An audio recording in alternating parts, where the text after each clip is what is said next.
Used to be like when I was a kid, you'd look out your window, people would just leave their shades open, just let whoever look into their houses. People didn't care. I saw a lot of people fucking. Yeah, I grew up, man. When I grew up, you just look out your window and there's probably going to be somebody fucking. Mike, do you remember? Yeah, like you could see, guaranteed, like a boob once a day. That's right. That's absolutely right. In the winter time too. It was the 90s. Yeah. Oh, summertime, forget it. There was dicks and boobs and assholes. Not anymore. No, everybody's got their blinds up with their security systems, and try to sneak outside and jack off in my backyard at night, and I got hit with the floodlight so bright it almost blinded me.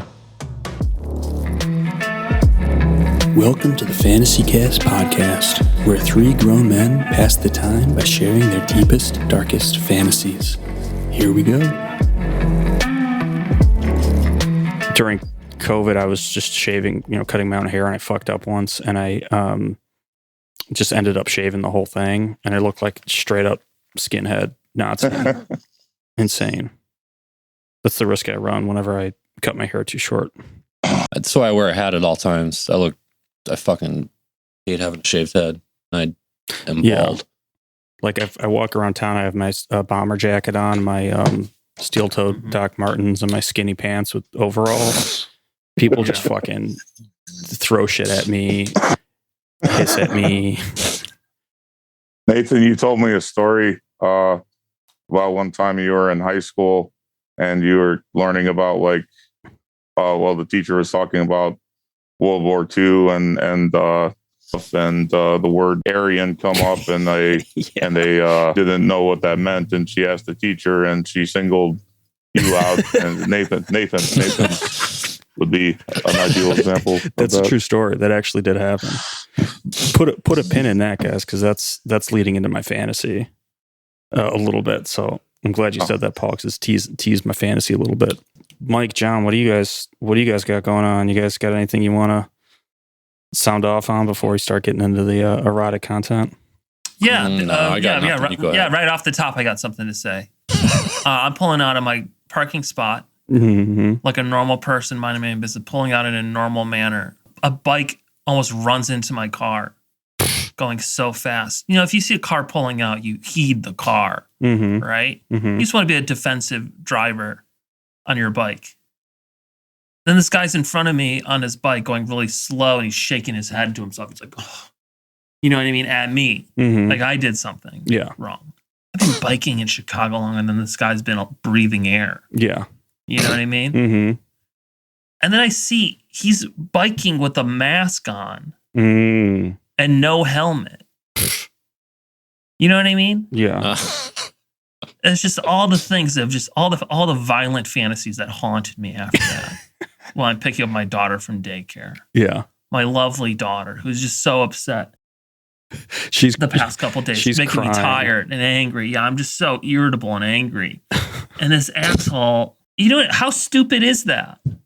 Why would you wear a COVID mask, which barely does anything, on your bike outside, and then not be wearing a helmet? I'm not trying to start this off in a really negative tone, but you guys know what I'm saying, right? That doesn't that piss you off? That happened to you? Phenomenon I witness occasionally out here. Somebody will be driving in their personal vehicle alone with a mask on. And I kind of assume that they're making frequent stops, maybe. Yeah. Maybe. But still, it's just kind of weird. It is weird. At least one of the people you saw is not an Uber driver. Yeah. No. I mean, I live in a town of 4,000 people. I mean, you probably market here could probably support 2 Uber drivers, maybe, but you don't see it so much now, but definitely in 2020 and stuff. Yeah. It was a lot more frequent. And I noticed this other thing happened in my neighborhood. That's leading to another couple of violent fantasies I've been having. In this neighborhood, everyone's so fucking pompous and high and mighty about the crosswalk. You know what I mean? If you pull up to the crosswalk and it's not slow enough for them, they give you an arrogant, no, you go. I won't look at you. You go. You know what I'm talking about? Yeah. So fucking arrogant. I was straight up looking at one guy. I was like, no, you go. for like a really long time, and he just refused to look me in the eyes. Mm-hmm. And I was just driving then I just started driving really slow through the crosswalk, just staring him down. Who flinched first? He wouldn't give me eye contact. I won. He knew what I was doing. He didn't meet my eye. If you don't meet someone's eye, you're a coward. Yeah, that means you've just conceded everything. Yeah, you lose. Yeah. And, I'm not even that strong. I could probably beat up maybe like a 17-year-old, like a fit 17-year-old. Yeah. Under 160 pounds. Yeah. Maybe. Like full grown, but not completely filled out. Exactly. Yeah. Like that's exactly like Leonardo DiCaprio in like Basketball Diaries.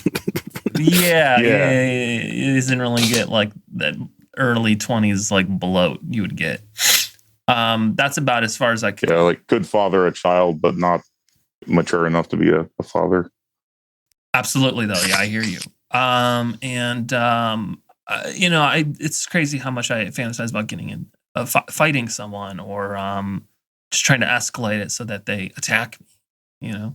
It's not sexual in nature. This podcast isn't all about sex stuff. It's about fantasy in general. Just thinking about some men, exclusively men, talking about their fantasies.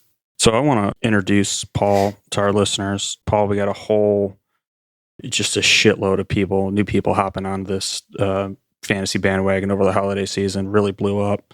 And I just want to let everybody know that we got Paul, POV Paul, we call him. And the reason I call him POV Paul is Paul's been on the POV porn tip longer than anybody. He was writing about it, talking about it back in the early 2000s before it even blew up. Basically, or there was really a name for it. Really, exactly. He basically coined the phrase. People POV. didn't know what it was. They know how to handle it. The idea was there. Someone came along, pinned it down. Paul. That's exactly right. Basically, if anybody spins a fantasy in the plain states, it's got Paul's fingerprints on it. So we had to get him on here and riff with us for a while. And the topic we're doing today is science fantasy is hotter than science fiction. So we're doing all science fiction based fantasies tonight. I don't know if anybody wants to jump in. We got Mike and John on here with us. If you guys want to kick us off, if not, I'll go first. I just got a couple ideas I've been playing around with. A couple of things going on in my life that I'd like to just work through in a fantasy way to just get off my chest. Picture this. I fantasize about myself as like a college professor, and it's strike time. It's time to start getting some more demands. You know what I mean? We're getting treated like dog shit. Sure, I make $150,000 a year, and I work half the semester teaching one class, cumulative 6 hours a week. But the struggle never ends. And so we're on strike, and I'm in front of like the school hall, and I'm just like frothing at the mouth, giving a speech. I'm a science teacher. I'm giving a speech. I'm just getting people super pumped up, like in Wolf of Wall Street. mm-hmm. You know what I mean? Like, how thrilling would it be to just get your heart so fucking pumped up? Everyone's looking at you with wide eyes, and you're just like, they're trying to fucking crush us. They want to kill us. Look at your brothers and sisters. Look at each other. You know what I mean? Like, it's the 60s. And I'm like doing kicks. I'm doing like kicks and shit, like ripping my tie off. And people are just fucking eating it up. They're just yelling and screaming. People are making out with each other. It's like the place is on the verge of like a full-on race riot. Yeah, I'm talking about the blood we're gonna bleed, and we don't care. Like, we're ready to die. I'm ready to die. You ready to die? I'm ready to die. Because I know that it's worth it. This thing is bigger than all of us, and it's worth it, and I'm ready to fucking die. I'm shaking, just extremely charismatic. Later on, I'm in the cafeteria, just eating some Albon Pain, a croissant, 12-ounce coffee, just flipping through my phone or whatever. And I see two of my sisters, you know what I mean, fighting each other, pulling each other's hair over a boy. And I'm like, see, I say to my wife, who also works there, I got her a job there. She makes about 85 a year. And we don't have children and we're communists. And I'm like, you see that right there, honey? You see that right there, honey?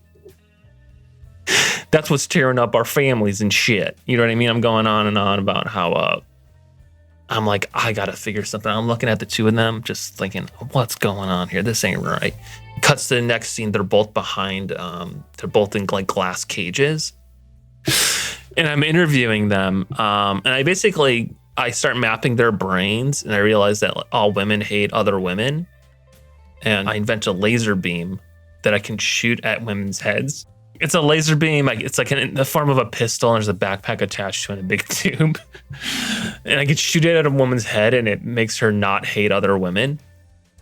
And I basically go on a shooting spree with this thing all over the campus from like a clock tower.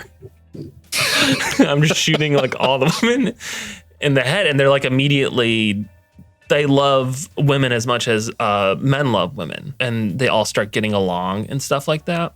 And because of this, the actual institution of college crumbles within a week. There's no need for it anymore because the campus is actually 85% female because men are afraid to go to college now because they're all incels and right wing. Despicable people, basically. But now that women love other women, there's just like a wave of love just emanating from the college campus all the way down to even the poor townies who disgust me, and I'll never say to their faces, they make me sick to my goddamn stomach, and I wish I didn't have to yell at them when I'm getting it's just like I live in this college town, and it's just like the service sucks everywhere I go. Everything sucks. And then the CIA comes in, smoking a cigarette on the back of my porch, on my back porch, hosting some undergrads, showing them my cannabis plants that I'm growing for a party, and they're all having a good time. They're just hearing me spin my wheels and shit. They're like, "Hey, you got a little bit of red on you," and I'm like, "What? What are you talking about?" And I look down. There's like 4 different what do you call it? Like laser sights on my chest, and they slowly go up to my head, and I'm like, "Oh shit. Oh shit." And, it's on my face. My face blows up. The CIA fucking killed me because they want to see women hating other women. They want to see men hating other men. They want everyone to be divided. And they know that if a professor was given enough power, he could spread love throughout the whole world and cure everything. And they saw that my reach was starting to trickle down into the neighborhoods where the poor people live, who feed me, like clean my clothes and stuff. They saw that, and they wanted to put an end to it. And so they killed me. Figures. And during that whole time as a professor, I was having consensual sex with all the grad students that came through there after they graduated. And it was all above water, so my reputation was totally secure. Yeah, doing it by the book. Yeah. Live by the book, die by the book. That reminds me, did you remember when we lived together, I told you guys that I had a fantasy that I made a laser gun that let me know if women masturbated to me or not? Like I just shoot them in the head with it, and it would let me know. I was going to mention that. I wasn't sure if you were going to bring that up or not. That's why I asked. That's why I asked. I figured. Yeah. Because I still think that's such a good idea. And that's an idea from, 30, 40 years ago when we were in college together? Mm-hmm. You said it's like, it has a little screen. It's like a pistol. It has a little screen on it. You can shoot it at a woman or man to see if they've ever, I don't know if that's true. But it just says like yes or no on it. Yeah, if they masturbated to you. And then if you can approach that person based on what if they've masturbated to you. What if they'd masturbated to gutting you like a fish? Or like watching you die slowly, watching you bleed out in the street. I mean, did you envision it getting that detailed, or No, I don't think the tech is there yet, but I think it's just more of like a yes or no at this point. Yeah. I'd like to think I approach somebody who the gun told me they masturbated to me to find out that they masturbated to the idea of running me over and having the tire still on me while I die underneath their car. Well, that calls into question as yet substantiated by modern science phenomenon, the rage boner or anger boner, if you will. And I think we've been sort of playing, beating around the rage boner bush tonight thus far. But I think the impassioned speech the professor was giving, Mike, I imagined him fully erect. There's no doubt about it. While doing, as I did in the Wolf of Wall Street, I imagined DiCaprio fully erect most of that movie. There's no doubt about it. Yeah, the guy couldn't turn around without knocking over a bunch of glasses. And everyone's cool with it. It's something you wouldn't notice until you kind of like got out from under the spell of it.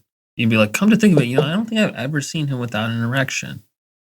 Yeah. Every time I've talked to him. Do you remember that scene in Goodfellas where they like beat the shit out of that guy in the bar and they kill him and they like have to bury his body? In the book, they all suck off Joe Pesci because he's got a raging boner and he can't have a boner when he goes to his mom's house. Oh, straight up. Like to get dinner afterwards. And so De Niro's character and Leota's character suck him off in the car. They're like panicking, like, man, you can't go in there. Yeah, he's like, I can't about this. He's like, I can't go in here. I can't go in to see my mom with a hard on. I can't do it. And then De Niro's like, hey, you gotta take care of it. You gotta take care of it. He's, nah. I can't touch myself like that. It's a sin. It's like, all right, we'll take care of it for you. Well, like, you're gonna talk to me about baseball and cold showers or something? No. Wait, relax. What do you mean, relax? It's okay. It's okay. Oh man, that was a good fantasy, Mike. I like that one. I feel moved to do mine if you guys are cool with that, Paul, John. Absolutely. So similar to that, I'm on college campus. I go to some shitty school like down the road from MIT, and I see in a restroom like a call for volunteers. They have a time machine, and they need people to volunteer to go back in time. And so they have a bunch of like, mathematicians and like athletes and a bunch of people that would normally be astronauts show up. They're like, I want to go be the first person to go back in time. And they select me because I have nobody in my life who cares about me or loves me and will notice if I go missing.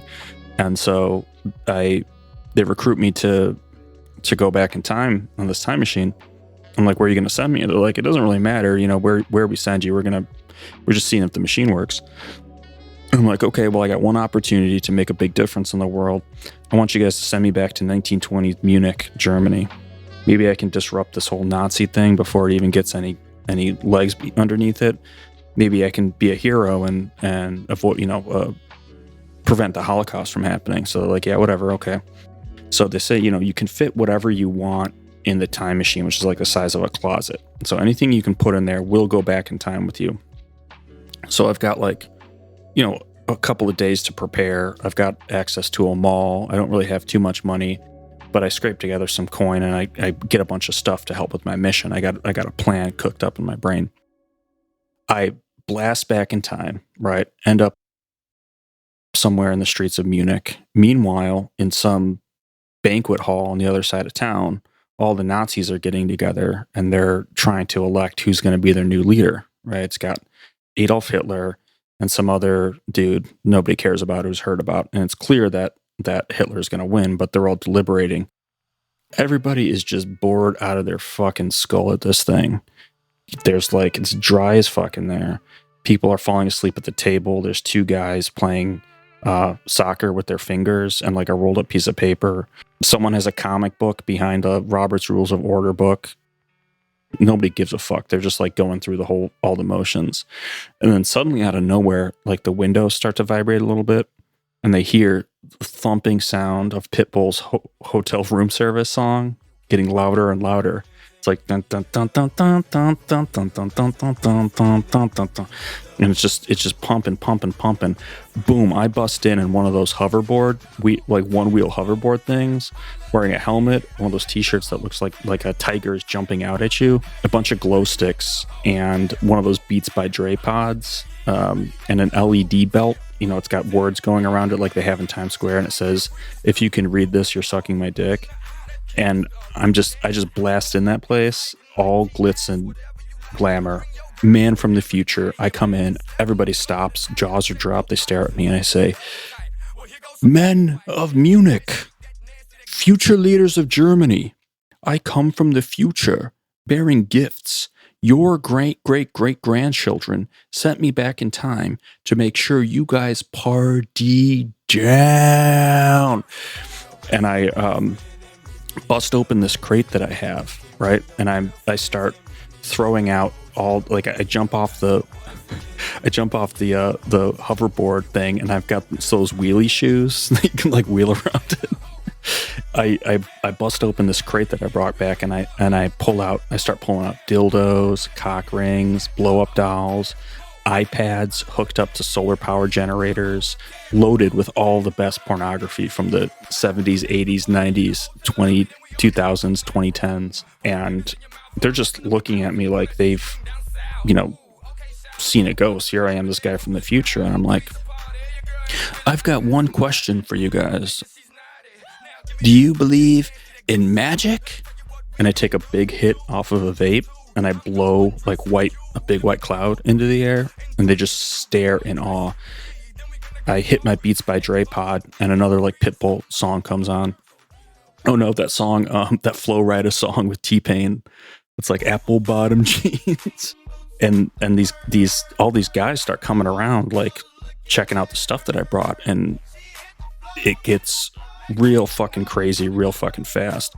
Mind you, the whole time Hitler's sitting there in like a chair, arms crossed in the corner with like a stinky look on his face, like the stuffy guy at the party, total buzzkill. I bust out a PVC pipe that I brought in a funnel, and I make a beer bong, and I'm like, "Hey, you guys like OG Kush?" And I like roll out a thing of OG Kush weed. Their minds are all blown. The party gets fucking nuts. Everybody's fucking and sucking each other. They're using the dildos on each other, cock rings. They're doing wrestling moves on the blow up doll and fucking it. I bring in a bunch of girls from the like town that come in and start partying with the guys. There's a raccoon that's holding a girl's hair back while she's puking. A dude is getting pegged by a girl right in front of a painting of Munich that Hitler made. And the guy's like, "Holy shit." The music stops. He's like, "I can see my house in this painting." Music blasts back on and everybody cheers. Another guy's like, hey, check it out. Hans has 2 assholes. And Hans is like, has his legs up and he's showing everybody he has 2 assholes. And Hans is like, "Lick that shit."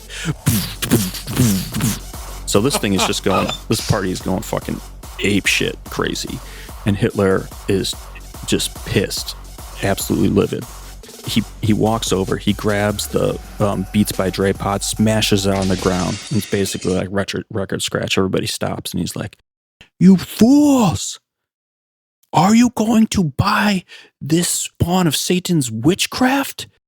Don't you see what he's trying to do here? He's trying to disrupt our movement." And like a guy who's getting his dick sucked by another guy, like he stands up, like he's gonna go and like fight Hitler. And I tap him on the shoulder. I'm like, just chill out. I've got sunglasses on too. I forgot to say, at this point I look like Tom Cruise from Risky Business. I've got sunglasses on, like my collar's popped up. And I'm like, let's just handle this like gentlemen, Mr. Hitler. Now, I happen to know from a bunch of credible sources that they call you Minute Hitler. And everybody's like, "Oh shit." And Hitler's like, that is absolutely preposterous. I'm like, I've got a proposal, okay? If I win, you walk out of here and you go back to your little town, wherever it is, and do your little paintings. And if you win, I'll take my ass back to the future and you'll never see me again. Hell, you can kill me. I don't give a fuck. I'm so confident I'm going to win this bet. And Hitler's like, fine. And so I bust out an iPad and I give him the iPad, and it's got one of those games on it that they advertise to you before like a porno comes on. Hitler, I bet you won't last 60 seconds playing this game. And Hitler's like, well, okay, because like everybody's looking at him, the pressure's on, right? I'm like, in this game, you get to create your own character and impregnate them. And Hitler, you can see he's starting to sweat because that's like his thing, you know? And so video game, he walks in on a 36 POG stepdaughter that is stuck underneath a bed. And so he's starting to get fully erect and he's starting to pleasure himself in front of this hall full of other Nazis. And looking at the clock, and it's like, okay, 10 seconds goes by, 20 seconds, 30 seconds. People are starting to whisper under their breath. 30 seconds, 40 seconds. People are looking over at me, and I'm just cool as a fucking cucumber, shaking my head like I'm not worried about it. I'm not worried about it. 45 seconds, 50 seconds. He still hasn't busted. 55 seconds. I see his eyes are starting to get red. He's desperately trying to not come. 56, 57, 58. Again, ice water in my veins. Don't flinch. 59. Boom. He fucking nuts. 59 seconds. We stop the timer. Everybody just starts laughing at him, spitting on him. He's just walks out of there with his head hung low. People start to throw food and beer glasses at him. A guy kicks him in the stomach and he falls down, and everybody just starts stomping on him, laughing and like beating the shit out of him. And he crawls on his hands and knees out into the street, and a pack of wild dogs run up on him and start pissing and shitting on him. And he goes off, to the woods or wherever, never to be seen again. And I'm like, my time here is done. But before I leave, who wants some Blue Chew? For those of you who don't know, Blue Chew has the same active ingredient as Viagra or Cialis. Do you have a hard time taking a pill? That's where Blue Chew comes in. Just chew it and do it. It's time to chew. The only telemedicine service delivering prescription-only chewable tablets for stronger, longer-lasting erections. On the go. Chewables are individually wrapped in small sacks. Prescribed online, delivered to your door. No in-person doctor visits, no waiting for appointments, no more awkwardness. Blue Chew. No gimmicks, no lock-in, cancel anytime, discreet shipping. I got to tell you guys, this Blue Chew stuff, I didn't think it worked, but it really did. This guy at work showed up and stocked the men's room with a bunch of these things. And I got to tell you, productivity went up 30% in my office once people start popping these Blue Chews. It's basically like chewable Viagra. Outstanding stuff. So anyways, I start throwing these Blue Chews out there to everybody, and anybody who's busted already gets a new erection, and we all take down Hitler's painting and just all start coming on it. Timer runs out for my for the time traveling device, and I'm zapped back into the future. And while I did prevent the Holocaust from happening, not much else changed, except because of the pornography technology I left behind. It's like light years ahead. Now that I've returned to present day, I'll just paint a picture for you guys of this absolute paradise that I come back to. You're walking down the street, pornography on every bus station, blaring out of every home. It's like being in Disneyland. You know how you hear like music piped in there, or like Six Flags? There's just sounds of people fucking and just reverberating throughout every major metropolitan area. You can't turn your head without seeing pornography somewhere. Absolutely unbelievable. Wonderful place to live. Just absolute paradise. And that's it. That's my fantasy. Wow. That was crazy. I'm glad you guys liked that. I took notes that time. I usually just cook it up in my head, but I'm like, I got to remember some of these things. Have you ever played one of those games? Have you ever clicked on it? Never have. I'm afraid I don't need to. I'm afraid it won't last. I want to last longer than 60 seconds. I do. Have you, John? No, but there's like every once in a while they'll show like a clip of like, you know, it's like a cartoon thing, you know, which I've never been into. Sometimes I'll be jacking off to some, you know, whatever, like Riley Reid, and then I'll look down and look at that ad, and it'll kind of help me out a little bit. That's happened to me before. Quicker. Sets like a pace for you, or let's get into this.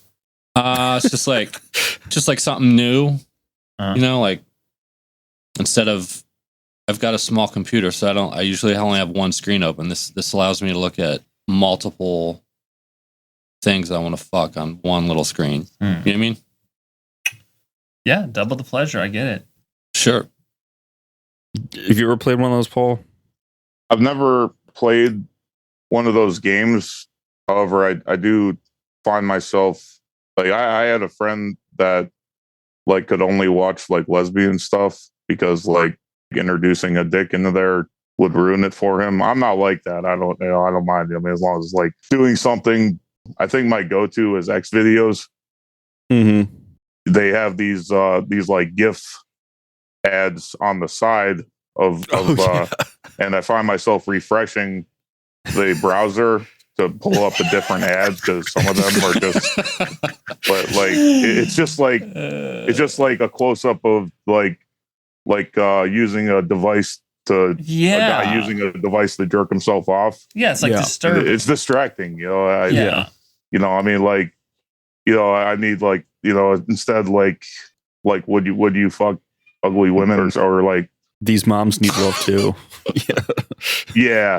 Local lonely MILFs in your area are waiting better than prostitutes. You know, it's something like that. You know, I mean, it's not like it's the sideshow. You know, it's not the main event, but you know, it goes better with the picture I'm trying to paint for myself. The fantasy, exactly.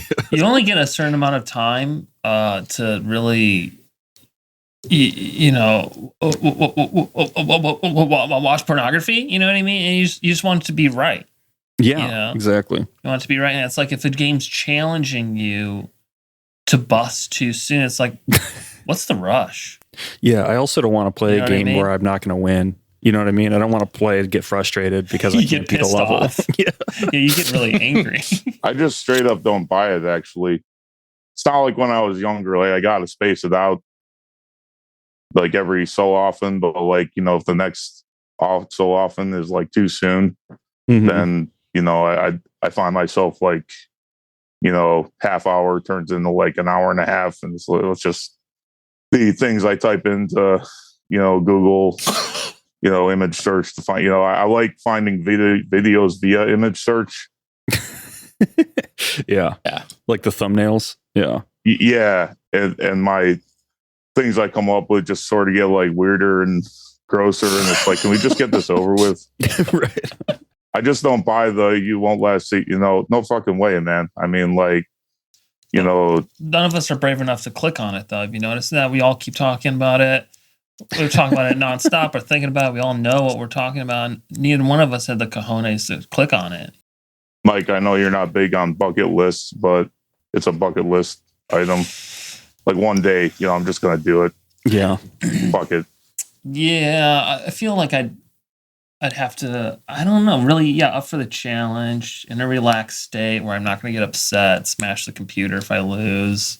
That's the thing. It would be disappointing. You know, like you fucking promised. And here I am, still, you know. It's been 68 seconds and I haven't busted. My arm's tired. I got to go to work in a little while. You know, I need to let the dog out. Just need to go to sleep. Right. You know, and you're telling me that like you can take care of this and like, yeah, I knew it was bullshit, but I believed you anyway. Yeah. Fucking head. And yeah. It's like I got to get back to work. I got to drive these kids to school. I promised this other guy that I was going to jack off to a porno he made. I was going to say, do you either you were You or John want to jump in? I'll go next. I need to grab a beer. Okay. Real quick.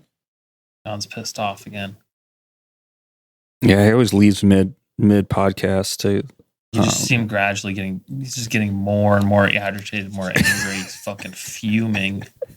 He's like chewing gum aggressively. I just gotta go get a beer. Everything all right? Yeah, everything's fine. See him throw the headphones down. He's got a wall that he put up in his house just to punch holes in it in the drywall.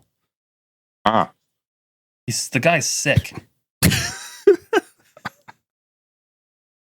All right, so I'm a homeless man in Boston, ex-professor, worked in robotics for 30 years. I got fired. I got a bad deal and I was fired, so I ended up losing everything.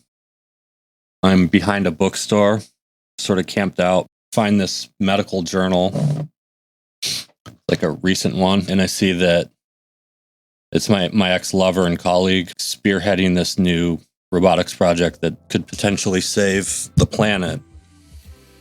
I jack off on it and pin it to a dumpster, kind of like wheat pasted to a dumpster. The robot that she's working on is like clearly my work, that she's pawning it off as her own and getting the credit for it. So I decide to break into her office. It's like middle of the night. I see that she has a photo of me still, like in her desk. It's clearly been like saturated, sort of like it's been underwater. So I sniff it, and I can smell that she's been squirting on it. So she's been masturbating on this photo of me. So I'm like, okay, well, so I jack off on it. Anyways, I shuffle around through her shit. I'm just looking at everything, seeing what she's working on. I go into like student rec center area, take a shower, I shave, jack off again, sleep on the couch. The next day, I see that she's got a lecture on machine learning. So I sort of sneak in there. It's like 200 people in this lecture. And I have a newspaper and I just hold it up the entire time. I'm just like in the dead center in the middle, just holding this big newspaper. And when her lecture's over, I just do this like ironic slow clap and just go. And she's just staring at me, and we lock eyes. She's like, "What are you doing here?" I'm like, you know why I'm here. I want the box. I'm taking the box back. And she's like, I can't give it to you. There's so much is in the balance with this box, and like, it's success. It could save everything. And I was like, but you can't get it. You can't get it to run.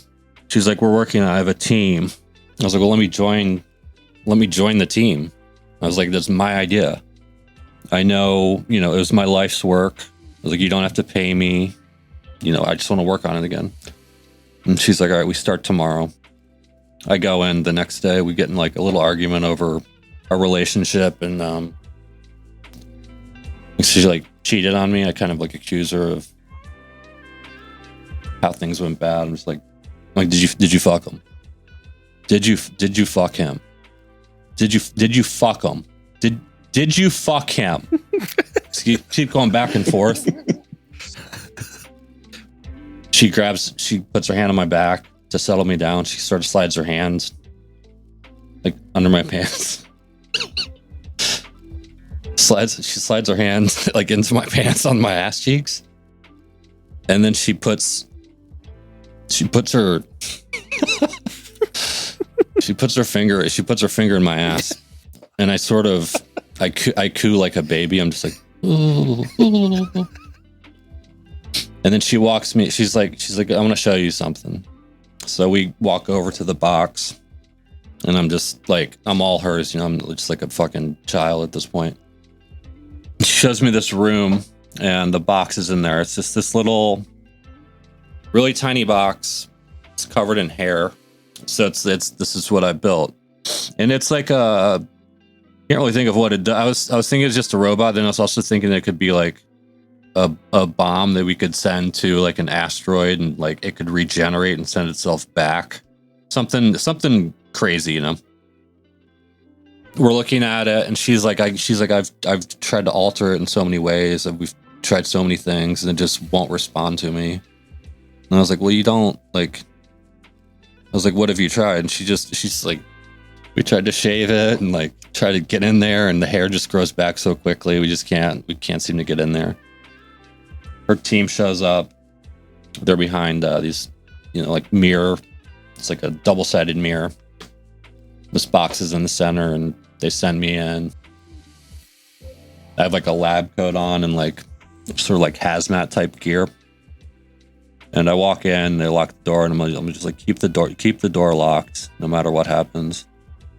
I'm like, okay, so I walk in, all the kids are looking at me, and I look at the box, and I start shedding my layers, just like take off my mask, take off the hazmat suit, and just strip down completely naked. I walk over to the box, and I just start petting it. Just like petting every side of it, and start whispering to it. And then I'm on all fours, kissing this hairy box. The hair starts to shed. It's like shedding its skin, and it's starting to like respond to me, and it knows who I am. And I start kissing it. You see these like lips form out of the corner. I start kissing it on its mouth, and then I reach to the back. I'm playing with like two testicles. Like a dick pops out of one side. There's a pussy. There's an asshole. There's all this stuff. I hit a release valve. It shoots semen, my old semen, out of like an exhaust fan. It splatters against the wall, and I walk over to the door, and I'm like, I'm gonna need some help in here. My ex-lover comes in, and I was like, you take, you take the dick. She's like, okay. So I start fucking. I'm fucking the pussy.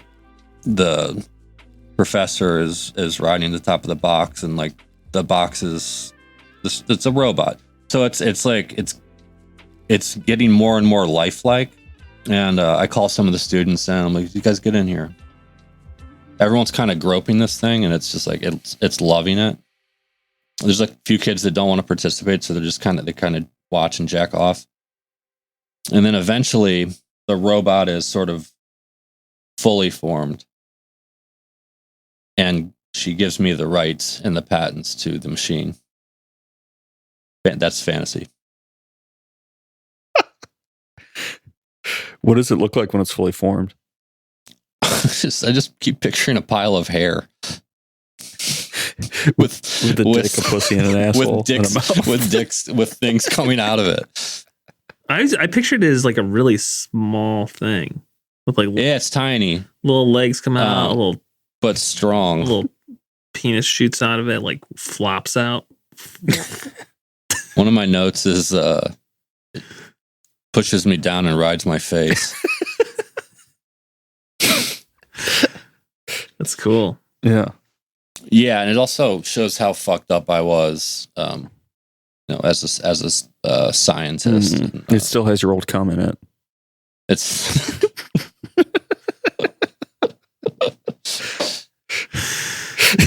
I laughed really hard. I was at work, and I wrote, "She settles me down by putting her finger in my ass."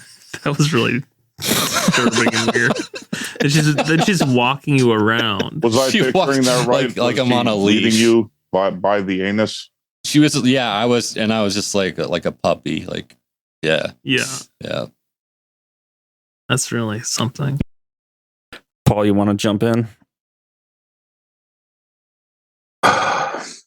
So I like to read on the toilet, and the Germans have some great compound words, and one stuck out to me. Teppenwitz. I'm probably slaughtering that. The Teppenwitz. It literally means stairwell moment. The phenomenon of like, after the fact, you should have done or said this. like after someone like gets the better of you in a conversation or something, it's later coming up with like the perfect rebuttal. But it's basically what you should have done. So I got done reading that, and the button was right next to me, and I pushed it, and I just sort of walked out of the bathroom into my then girlfriend, my ex-wife's old apartment, and our friend who I actually met her through. We were always sort of playing, will they, won't they, fuck game of chicken.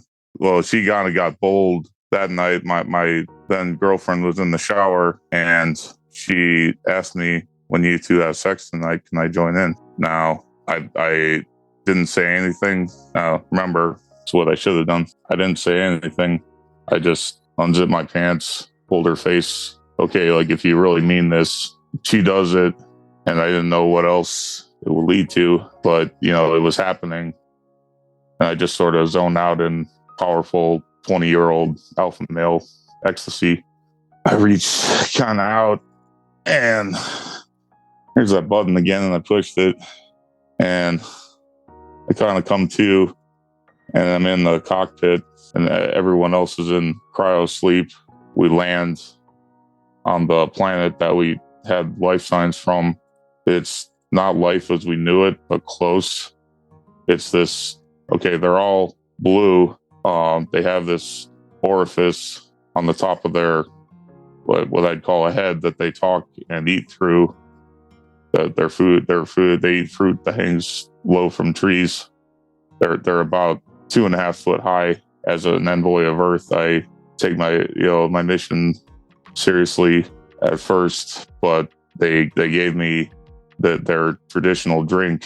Next thing I knew, I had this aquamarine substance kind of on my feet, like jelly, just all over my face. I realized it was like their blood, and I was just pounding away at the top of their. All right, like not only does like this orifice like feel amazing, but like their flesh, it's like delicious. Like I can't get enough. I'm like Caligula, and I'm just like pomegranate and spiced meat had a child. It would be the taste of their flesh, and I'm just pounding away the one. I'm done with the other one. I'm ready to go again. They're just just running away, but I have them sort of corralled on like a precipice. They're all terrified, but that's just like making it better for me, much to my chagrin. And then the button is lit already, so this is too much. So I press it again, and the button unlights, and I kind of get whooshed back, and I'm just then finishing inside my ex-wife's, our mutual friend's mouth. I realized what I'd done. I really shouldn't have done this. She's like, she was like sort of swept up in the moment, but like, feels, her one tit's out, there's cum everywhere. Her hair's a mess. Makeup, there's mascara just like dripping down, onto her shirt, mixing with the cum.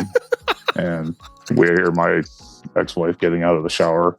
She's drying off, like we're gonna, she's gonna see, I've really ruined the good thing here, because like I knew like she would not be into it. Something told me it was like an actual memory of what happened, but like within where I was at, I flail around and unlight the button next to me, and I'm back on the toilet, and my leg had fallen asleep, and like it was like 15 minutes before I had to go to work. Still need to like wipe my ass with like totally asleep leg, like pins and needles, and like if I don't show up, I'm going to lose this job. I need to escape, and I unlit the button, and suddenly I'm just in like horrible pain, but like a weird contentment. It's freezing. I'm hungry. I open my eyes, and there's like a single light bulb. The fixture had like several light bulbs at one time, but it had all gone out, but one that was sort of flickering. And I'm just laying in this bed. The cod piece around my penis, it's sort of, it's heavy, so it's sort of metallic to one side. And it sort of hurts, but I look down, and the intravenous needle is it's like rusty and infected. I'm like in my arm, and I'm like emaciated with my last bit of strength. Like somehow I knew I have to escape. I lit the button again. I'm on the toilet. I lit the next button again. I'm like, all right.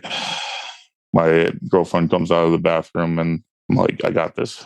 The threesome ends up happening. It's like disappointing. We broke up, and our friend stopped talking to me. I got a job at the 7-Eleven, and one day I saw the button underneath the cash register. I was overcome with the feeling like that's what I should have done. That was great. It was very it feels like a 60s sci-fi novel. Like a short story, but sexy. Like Barbarella. Yeah. Like how you were when you were eating and having sex with the aliens, you had them cornered on a cliff. Yeah. You were feeling, you were enjoying it, you're liking it a lot, but you're also like feeling a little like ashamed. You said like much to your chagrin, it was turning you on. Exactly, your chagrin. And that was just really that was cool. I thought it's the only way for me to put it. Did you end up getting fired from your job? It doesn't matter.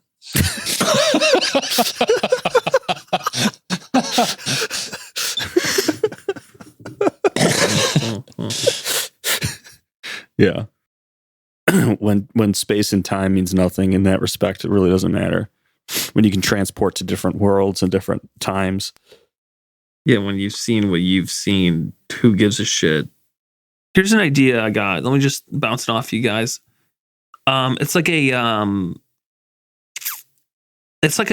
general martial arts class, but there's nothing particular about it. Like one of the things they train you is to like if you got into a wrestling gun situation where one person pulls a gun on you and you're wrestling against them. You know what I mean? Mm-hmm. Like to turn the gun on to them to shoot them. You know what I mean? Mm-hmm. Or vice versa. I mean, how many times does that happen? Do you think in like real, like when do you think it'll happen to you? And are you prepared to deal with it? I think that would happen if I like blew a fuse and like grabbed a cop's gun or like a security guard's gun at like a mall or something, and they tried to wrestle it back from me. That's the situation. Wish I could see that happening. Yeah. For me, I feel like it would be like someone was hired to kill me because I knew too much about something, mm-hmm. you know, and like Erin, my wife, was sleeping with them, and they like plotted to kill me or something. But I got whiff of it first. Then they confront me in the bedroom.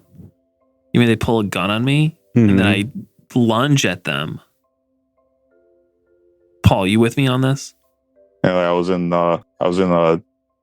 Menards a couple years ago, and this guy was in there, just some Billy Bob with a Glock, you know, in a holster, just to go to the hardware store. I wouldn't give this guy a second look. He just like kept it, you know, in his coat or pocket, you know, out of sight, like a fucking gentleman. But no, he's doing this fucking, you know, just so you know shit. Well, he could be. It depends how you look at it. He could be like, this is cool. Check this out. He could be like, maybe he saved. You're safe around me. Maybe he got his life back together to a point where he could scrimp up enough money to go to a gun show and get himself that Glock. And he wants to show it off. Maybe this guy needs it. Paul, you don't need it. I don't need it. He needs it because he's best. In the moment, though, like I said, I wouldn't have given this guy a second look. But he's, you know, has it out there just so everybody knows. He's putting a aggressive. Yeah, you know, inherently. And I approach him and I say, "Hey, what's with the piece?" And he's no protection, you know. And again, wouldn't have given this guy a second look, but I was there like on my own. I forgot what I needed at the Menards, but I just started following around the store. Like I was on his ass. But, he keeps turning to me. So looking, and finally, like, why are you following me around? Just keeping an eye on you, bud. And it kind of goes back and forth. He's getting pissed off. And at the top of my lungs, I'm just like, what are you going to do? Shoot me? And it's just like everybody, and he turns, he leaves. But it was like, I shouldn't have done it. I was harassing the guy. And under the law, it was like his right to carry whatever. But like, I don't know. To me, it's like lawful or not. It's antisocial behavior, and I don't think we should. That's democracy, though. Paul, did that actually happen? Yeah. A couple years back. But that's just the thing, like was the complete opposite of like presumably what the guy wanted. Like you just want to be special, left alone. Like want to scare more attention. Yeah. Mm-hmm. Well, this is a real blast. I know we're getting up on time, but I feel like we really got some important fantasies out there into the world, sexual and otherwise. Yeah, thanks for letting me participate. Oh, it was great to have you, Paul. Oh, I'd like to come back. Yeah, we'll have you on another time for sure. Sweet. Well, it's just happy to have all you guys here. It really warmed my heart. We got some great things coming up in 2023. We've got some new recipes to share, and I figured out a way to cook cow brain that doesn't taste like shit. So I'll be sharing that next week. And until then, stay fantasizing and don't ever stop believing in yourself, and you can achieve anything.